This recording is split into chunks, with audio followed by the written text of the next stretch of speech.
Alors, bonjour tout le monde. Retour sur la période de questions. Hier, on a vu un moment plutôt troublant ou malaisant, alors que le chef du Parti québécois, Paul Saint-Pierre Plamondon, a posé une question très importante et sérieuse sur le sort de l'hôpital le plus important du centre du Québec, l'hôpital de Drummondville, l'hôpital Sainte-Croix, qui croule littéralement là, par manque d'investissement. On a décrié la situation depuis 2 ans et l'absence de l'inscription de l'hôpital au PQI.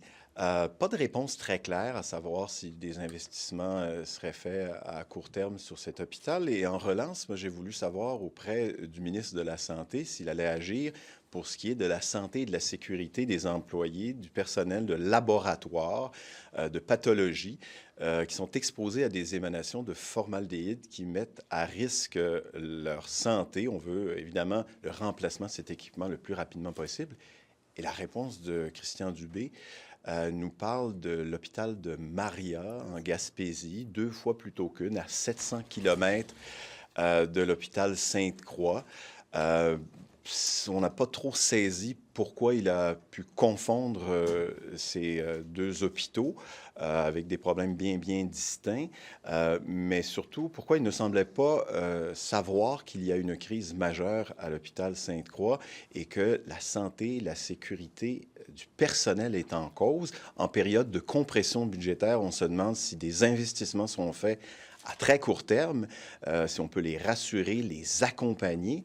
Et évidemment, on n'a pas obtenu de réponse. Donc, on réclame de la part du ministre qu'il, je dirais, se ressaisisse et explique ce qu'il entend faire pour s'assurer que le problème immédiat là, en pathologie soit réglé. Et de façon plus large, l'inscription du PQI, au PQI de l'hôpital Sainte-Croix et du nouvel hôpital de Drummondville d'ici la fin du mandat, c'est pas sérieux.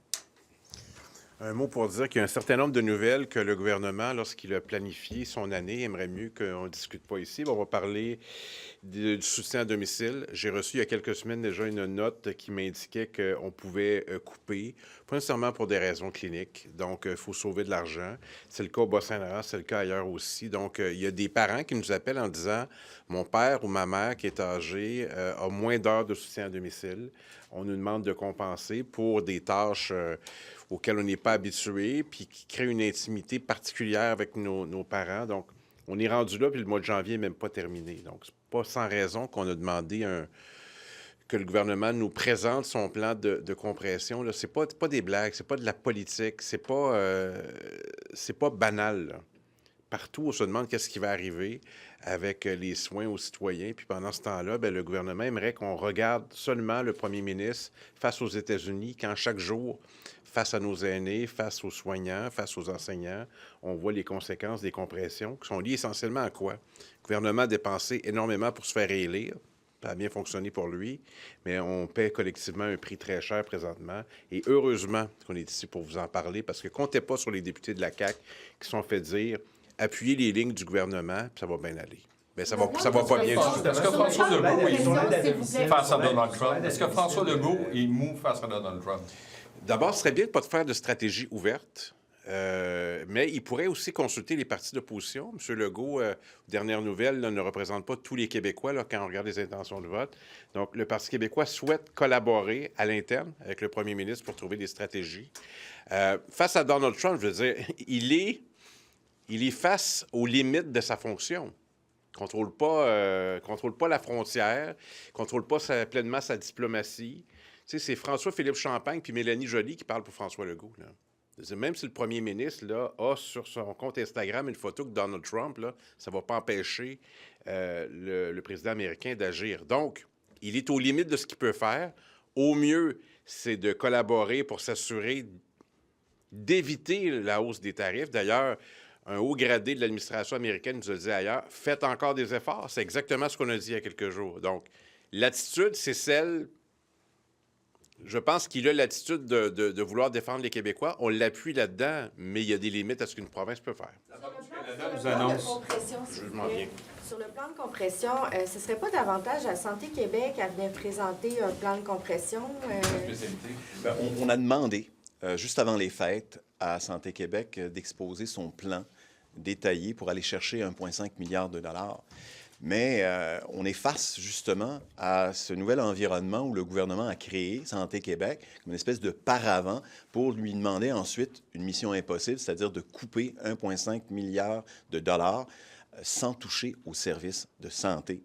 Alors, moi, je me dis, bon, on peut bien demander, on l'a fait à Santé Québec, d'être plus transparent, mais la commande, elle vient du gouvernement, elle vient du ministre, et nous, on fait de la politique, et notre vis-à-vis demeure celui qui donne les mandats à Santé Québec et celui qui accorde les fonds à Santé Québec pour accomplir sa mission d'optimiser les services sans couper les services et de rendre le système de santé plus performant. Ça veut dire quoi, plus performant?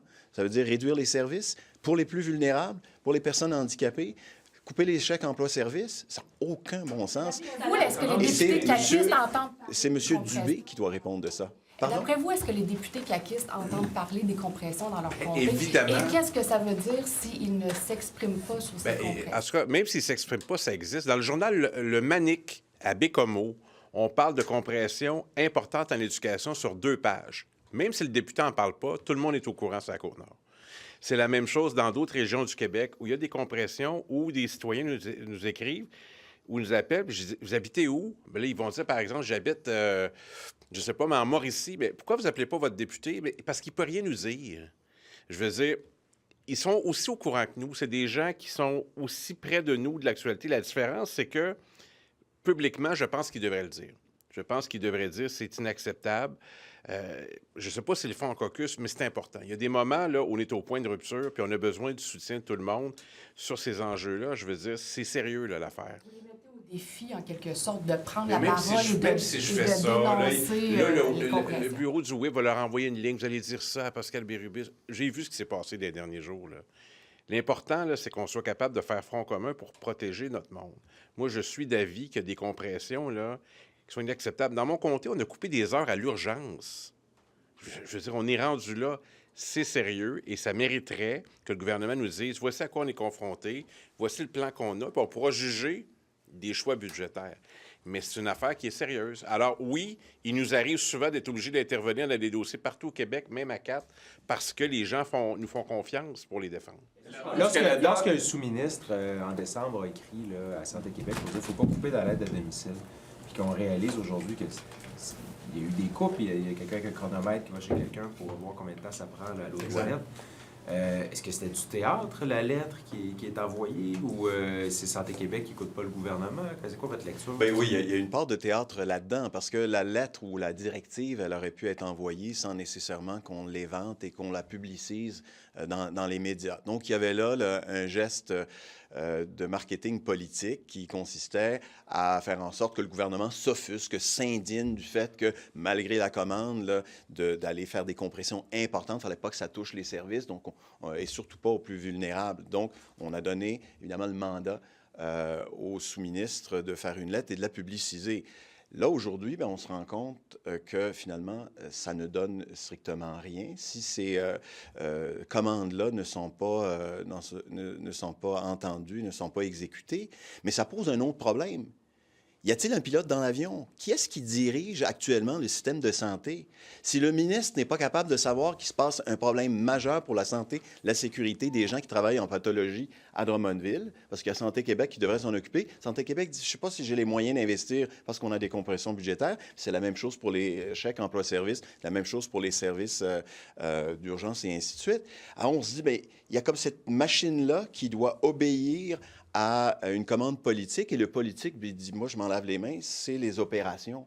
Il y a cette espèce de structure qu'on a créée qui ne répond pas de ses actions en public, et le gouvernement qui dit, bien, les opérations, je leur ai confiées. Alors, y a-t-il un pilote dans l'avion?